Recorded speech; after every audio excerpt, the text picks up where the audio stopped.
Hello students. तो आज हम लोग स्टार्ट करने वाले हैं about the first chapter of the chemistry, जो कि है chemical reaction and equation class 10 का। अब हमको तो पता है कि केमिकल रिएक्शन होता क्या है, what is a chemical reaction, what is a physical change या केमिकल चेंज, इनके बारे में तो पता ही है दैट केमिकल चेंज कब होता है, कब हम केमिकल चेंज बोलेंगे। Now when two substance react with each other, जब दो सब्सटेंस एक दूसरे के साथ रिएक्ट करते हैं and they will produce one new substance, then उसको हम लोग बोलते हैं केमिकल। जहाँ पे आपका जो प्रॉपर्टी है that one of the new substance that form is totally different from that of the जो चीज़ें आपके मिलके बने हैं। ठीक है, तो यहाँ पे हम लोग फिर से थोड़ा उसको और एक बार एक्सप्लेन कर लेते हैं। तो यहाँ पे दिया हुआ है what is a chemical reaction. अब केमिकल रिएक्शन क्या होता है? So whenever a substance change into another substance then it is known as chemical reaction and the substance must be a chemical substance. तो कोई भी दो केमिकल सब्सटेंस जब एक दूसरे के साथ रिएक्ट करके एक न्यू सब्सटेंस फॉर्म करते हैं then that is known as chemical reaction. जैसे कि एग्जांपल हो गया rusting of iron, milk converting into cheese. तो हमारे आए दिन हमारे हर तरफ जो होता है केमिकल चेंजेस हमेशा होता रहता है। जैसे कि हमारे स्टमक में फूड डाइजेस्ट होना, वो भी एक टाइप का केमिकल रिएक्शन ही है। तो सारे जो है वो केमिकल रिएक्शंस हैं। ठीक है, तो केमिकल रिएक्शन के अब अगर हम लोग प्रॉपर्टीज़ देखेंगे, हम लोग को पता कैसे चलेगा कि एक केमिकल रिएक्शन है या तो केमिकल रिएक्शन का प्रॉपर्टीज़ क्या है, बेसिक प्रॉपर्टीज़ क्या क्या है। पहला प्रॉपर्टी है कि that chemical reaction give new substance. हमेशा एक जब केमिकल रिएक्शन होता है तो आपको एक न्यू सब्सटेंस मिलता है। The new substance has chemically different properties than the original substance. तो केमिकल प्रॉपर्टीज़ जो होता है, जो सब्सटेंस का न्यू सब्सटेंस जो फॉर्म होता है, जो केमिकल प्रॉपर्टीज़ होता है, उसका सारा प्रॉपर्टीज़ जो होता है वो डिफरेंट होता है to that of the original substance. So in a chemical reaction chemical change take place. एक केमिकल रिएक्शन में हमेशा केमिकल चेंज होता रहता है। तो ये हो गया आपका properties, basic properties of chemical reaction.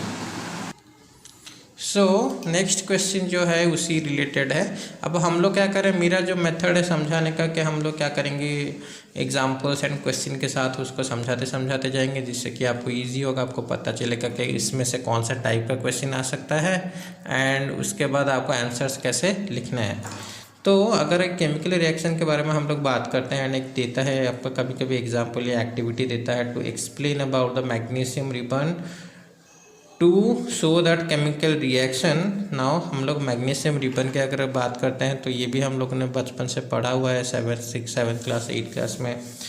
तो burning of a magnesium ribbon in the air to form magnesium oxide. तो जब भी क्या होता है, मैग्नीशियम रिबन जब बर्न होता है in the presence of oxygen, तो वो कन्वर्ट होता है टू मैग्नीशियम ऑक्साइड, जो कि एक न्यूली फॉर्म सब्सटेंस है एंड इसका ये एक केमिकल रिएक्शन है। तो यहाँ पे दो सब्सटेंस मिलके एक न्यू सब्सटेंस फॉर्म हो रहा है।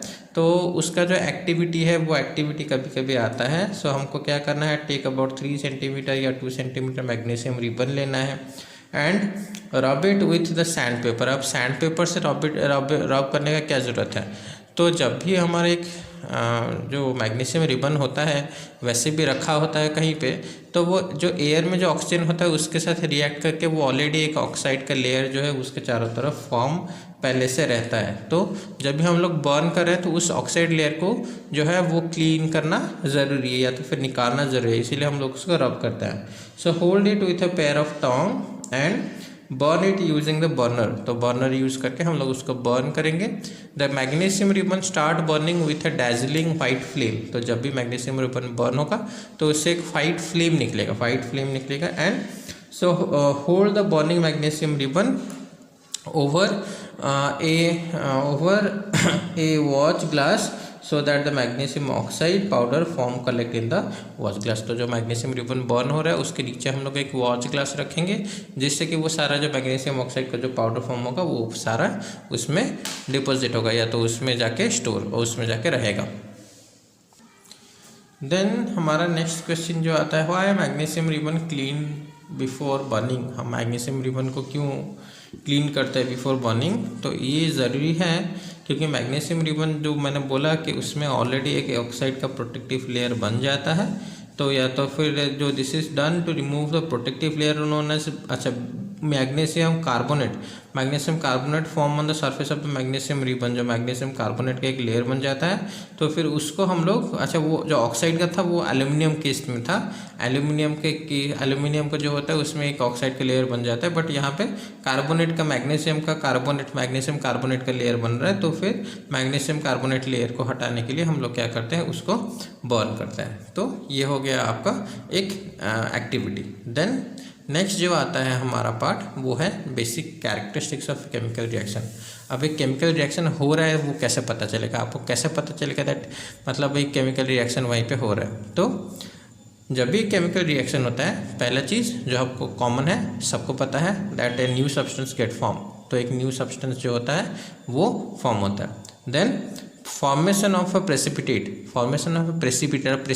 का मतलब क्या होता है, जैसे कि फॉर एग्जांपल कभी आपने इनो अगर डाला होगा पानी में, तो फिर क्या होता है कि वो पानी के वो झाग बन के कभी कभी इनो भी उसके साथ बाहर आता है। तो फिर इनो का पाउडर वो जो होता है वो, तो उसको हम लोग बोलते हैं प्रेसिपिटेट। तो ठीक वैसे ही प्रेसिपिटेट फॉर्म होता है किसी भी कलर का, या तो जिसमें कि क्या होता है कि फोम में या तो फोम के फॉर्म में आता है जिसमें कि पार्टिकल्स होते हैं प्रेजेंट होते हैं, सस्पेंडेड पार्टिकल्स होते हैं, तो उसको हम लोग बोलते हैं प्रेसिपिटेट। फिर इवोल्यूशन ऑफ गैस इवोल्यूट होता है। देन चेंज इन कलर में चेंज आता है। देन चेंज इन टेम्परेचर में चेंज आता है। टेम्परेचर या तो एब्जॉर्ब होता है या तो रिलीज़ करता है। तो फिर रिलीज़ करेगा तो वो टेम्परेचर डाउन होगा, अगर एब्जॉर्ब करेगा तो फिर इंक्रीज होगा, तो टेम्परेचर में चेंज होता है।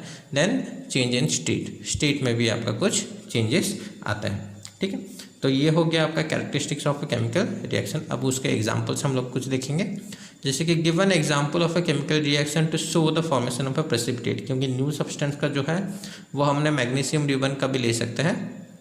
तो यहाँ पे जो है प्रेसिपिटेट का जो है, तो जहाँ पे कभी भी हम लोग क्या करते हैं, पोटेशियम आयोडाइड को लेड नाइट्रेट के साथ मिक्स करते हैं या तो केमिकल रिएक्ट करवाते हैं उनके बीच में, तो लेड आयोडाइड फॉर्म होता है। एंड लेड आयोडाइड जो होता है वो एक प्रेसिपिटेट के फॉर्म में आता है जो कि येलो कलर का प्रेसिपिटेट होता है। तो ये एक एग्जाम्पल है जो कि आपका एग्जाम्पल है किसका, formation of a precipitate. Then next जो है वो है फॉर्मेशन ऑफ द और इवोल्यूशन ऑफ द गैस। तो इवोल्यूशन ऑफ द गैस में हम लोग एक जिंक जब रिएक्ट करेंगे डाइल्यूट सल्फ्यूरिक एसिड के साथ, तो होगा क्या, that it will produce hydrogen gas. तो हाइड्रोजन गैस जो है वो इवोल्यूट होगा। अब हाइड्रोजन गैस जो होगा वो निकलेगा, तो उसको पता कैसे करेंगे, कन्फर्मेशन कैसे करेंगे दैट हाइड्रोजन गैस निकल रहा है। तो हम लोग क्या करेंगे, बर्निंग मैचस्टिक लेंगे, या तो बर्निंग मैचस्टिक उस जो टेस्ट ट्यूब जिसमें रिएक्ट हो रहा है उसके पास लेंगे, तो फिर पॉपअप साउंड्स होगा। ये एक प्रैक्टिकल बेस्ड क्वेश्चन है, कभी भी आता है कि हाइड्रोजन जो होता है वो अगर निकल रहा है तो उसको कंफर्म कैसे करोगे, तो वो कंफर्मेशन हम ऐसे ही करते हैं। देन नेक्स्ट जो क्वेश्चन है वो हमारा आता है that give an example of a chemical reaction to show the change in colour. Colour में अगर चेंज आ रहा है तो उस कलर में चेंज आने को हम लोग उसको कैसे एक्सप्लेन करेंगे। तो एक साइट्रिक एसिड, हमको पता है साइट्रिक एसिड एक ऑर्गेनिक एसिड है, साइट्रिक एसिड लेंगे तो and purple colour potassium permanganate जो कि पर्पल कलर होता है, उन दोनों का अगर हम लोग ऐड करेंगे तो होगा क्या, जो पर्पल कलर जो होता है पोटेशियम परमैंगनेट का वो कलरलेस हो जाएगा, वो जो सोल्यूशन होगा वो जो मिक्सचर होगा वो कलरलेस हो जाएगा। मतलब वो जो है एग्जाम्पल है change in colour. Then next जो आपका एग्जाम्पल आता है वो है example of change in temperature. अब टेम्परेचर जो होता है क्विक लाइम जिसका कैल्शियम ऑक्साइड भी हम लोग उसको बोलते हैं। तो जब भी हम लोग उसको वाटर के साथ ऐड करेंगे तो होगा क्या, that quick lime react with the water and वो कैल्शियम हाइड्रोक्साइड बनाएगा। बट कैल्शियम हाइड्रोक्साइड जिसका हम लोग स्लैक लाइम भी बोलते हैं, तो कैल्शियम हाइड्रोक्साइड बनेगा बट उसके साथ वो बहुत अमाउंट का हीट जो है वो जनरेट करेगा या तो हीट प्रोड्यूस करेगा। तो उस ये हो गया आपका change in temperature. Then next जो एग्जांपल आता है that to change the state of matter. अब स्टेट ऑफ मैटर के एग्जांपल्स बहुत सारे हैं जो कि हमको पता है, जैसे कि जो आता है आपका वॉक्स जो हो गया, कैंडल हो गया। अब कैंडल को अगर हम लोग बर्न करते हैं तो कैंडल जो होता है वो वॉक्स में कन्वर्ट हो जाता है, मतलब लिक्विड वॉक्स में कन्वर्ट हो जाता है, जिसमें से कि वाटर एंड कार्बन डाइऑक्साइड निकल रहा होता है। तो वो एक हो गया एग्जाम्पल हो गया आपका स्टेट ऑफ मैटर जो कि चेंज हो रहा है। ठीक है, अब नेक्स्ट जो है वो है what is a chemical equation. तो यहाँ तक हम लोग ने पढ़ लिया what are the properties of the chemical reaction. हम लोग कैसे पता करेंगे कि दैट एक केमिकल रिएक्शन में क्या क्या हो रहा है, उसमें कौन से चेंजेस आ रहे हैं, या तो कहीं पे केमिकल रिएक्शन होता है हमको पता कैसे चलेगा कि उसमें क्या क्या होता है। बट या एक जो है केमिकल रिएक्शन, हम लोग को जो केमिकल रिएक्शन है उसको रिप्रेजेंट कैसे करना है। तो representing N chemical reaction with using symbols of the elements and उनके स्टेट ऑफ मैटर जो होता है सॉलिड, लिक्विड, गैस, और एक उसको छोड़कर और एक होता है एक्वस। एक्वस का मतलब होता है कि पानी के, मतलब जिसमें कि वाटर कंटेंट होता है तो उसको एक्वस बोलते हैं। तो एक्वस स्टेट में होता है, तो उन सब को लेके अगर सिंबल्स को लेके हम लोग उनको एक्सप्लेन करते हैं इन इक्वेशन फॉर्म, देन उसको हम लोग बोलते हैं chemical equation. So representation of a chemical reaction using symbols is called chemical reaction. It has two parts, which an arrow mark which with an arrow mark showing the direction of the chemical reaction, जिसमें कि एक arrow mark भी होता है जो कि direction show करता है किसका, केमिकल रिएक्शन का। अब केमिकल रिएक्शन में दो साइड होता है, left hand side and right hand side of the arrow. तो right hand side of the arrow जो होता है वो प्रोडक्ट है, जहाँ पे लेफ्ट हैंड साइड जो है वो है रिएक्टेंट। अब रिएक्टेंट जो उनको हम लोग बोलेंगे जो सब्सटेंस एक दूसरे के साथ रिएक्ट करते हैं एंड प्रोड्यूस करते हैं आपका प्रोडक्ट को। ठीक है, तो प्रोडक्ट एक भी हो सकता है या दो भी हो सकता है, इवन रिएक्टेंट भी एक भी हो सकता है या दो भी हो सकता है। ठीक है, तो ये जो हो जाता है आपका केमिकल इक्वेशन, जिससे कि हम लोग फॉर्मेशन करते हैं या तो फिर रिप्रेजेंट करते हैं of a representation of a chemical reaction. Next जो क्वेश्चन आता है वो है हमारा that what are different type of chemical equation. मैंने यहाँ पे रिएक्शन लिख दिया है but it is about equation. अब एक केमिकल इक्वेशन क्या है? So the chemical equation is of two types. दो टाइप के केमिकल इक्वेशन है, एक है बैलेंस्ड केमिकल इक्वेशन, एक है अनबैलेंस्ड केमिकल इक्वेशन। इसको मैं शॉर्ट में बताना चाहूँगा that a balanced chemical equation is that equation in which the reactant side, the number of atoms in the reactant side and the atoms in the product side are equal. And unbalanced जो chemical reaction होता है उसमें the number of atoms in the reactant side is not equal to the number of atoms in product side, तो जो कि equal नहीं होता। ठीक है, तो इसमें जो होता है तो बैलेंस्ड इक्वेशन में मास डिफरेंस नहीं होता, वो कंजर्वेशन ऑफ मास के लॉ को फॉलो करता है। बट जो अनबैलेंस्ड जो इक्वेशन है वो फॉलो नहीं करता जनरली। तो हम लोग जो अनबैलेंस्ड इक्वेशन है, कोई भी रिएक्शन केमिकल रिएक्शन का अनबैलेंस्ड जो केमिकल इक्वेशन है उसको हम लोग बोलते हैं स्केलेटल इक्वेशन। स्केलेटल इक्वेशन बोलते हैं एंड उसको जब हम लोग बैलेंस कर लेते हैं तो फिर वो हो जाता है बैलेंस्ड केमिकल इक्वेशन। तो यहाँ पे कुछ इक्वेशंस मैंने दिया हुआ है, जैसे कि यहाँ पे आयरन है Fe + H2O equal to give rise to Fe3O4 plus H2। तो ये जो इक्वेशंस है ये कुछ इक्वेशंस है जो कि अनबैलेंस्ड फॉर्म है। ये हम लोगों ने 9th क्लास में भी थोड़ा किया हुआ है दैट टू बैलेंस या how to balance an equation.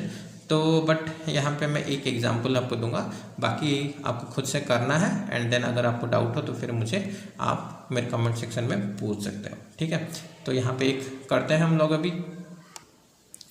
तो हम लोग फर्स्ट जो इक्वेशन है उसको लिखते हैं। फर्स्ट इक्वेशन यहाँ पे दिया है Fe + H2O give rise to Fe3O4 + H2। अब हमेशा आपको याद रखना ज़रूरी है कि जब भी मैं एक केमिकल इक्वेशन को बैलेंस कर रहा हूँ तो उसमें पहले मैं मेटल्स को बैलेंस करूँगा, देन मैं जाऊँगा नॉन मेटल्स को एंड देन नॉन मेटल्स को बैलेंस करूँगा। अब यहाँ पे अगर देखा जाए तो आपका आयरन एक मेटल है। हम लोग लिख लेते हैं कौन कौन सा एलिमेंट है। आयरन है, हाइड्रोजन है एंड ऑक्सीजन है। ठीक है, तो आयरन जो है वो रिएक्टेंट साइड हम लोग ऐसे लिख लेंगे एंड एक लिख लेंगे प्रोडक्ट साइड। तो रिएक्टेंट साइड में आपका एक आयरन है बट प्रोडक्ट साइड में 3 है।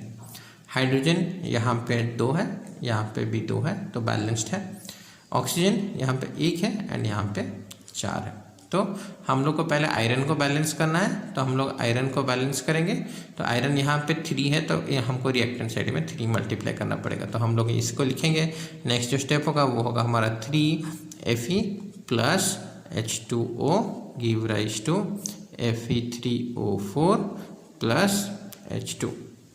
ठीक है, तो ये हमारा नेक्स्ट स्टेप हो गया। अब तो फिर हमारा नेक्स्ट स्टेप में अगर हम लोग देखेंगे, आयरन जो है वो हमारा 3 and 3 है, हाइड्रोजन 2 and 2 है, बट ऑक्सीजन जो है वो यहाँ पे 1 है एंड यहाँ पे 4। तो हम लोग क्या करेंगे, तो यहाँ पे ऑक्सीजन को बैलेंस करने के लिए हम लोग 4 मल्टीप्लाई करेंगे।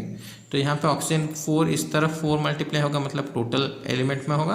तो यहाँ पे 3Fe plus 4H2O give rise to Fe3O4 plus H2।